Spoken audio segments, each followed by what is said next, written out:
Məkkədə idim, deyir, həcc ziyarətində. Deyib, bir dənə ərəbin Kəbənin Kəbənin parçasından yapışıb dua eləyirdi, ağlaya-ağlaya. Onun deyib, duası mənim fikrimi çəkdi. Belə ağlaya-ağlaya deyib, belə dua ki, məni də ağlatdı, deyir. Bunu da danışanda da ağlaya-ağlaya danışır.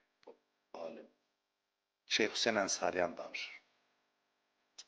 Deyir ki, yapışıb parçasından Kəbənin ağlaya-ağlaya deyir ki, ilahi, əgər özündən yaxşısı varsa, səndən yaxşısı, ünvanını ver, gedim qapısına. Avam adamdan nə yaxşı münacatdır. Deyir, özündən yaxşısı var, səndən yaxşısı varsa, ünvanını göstər, gedim onun qapısına. Deyir, yox, əgər ən yaxşı sən özünsənsə, dərdimə dərman elə.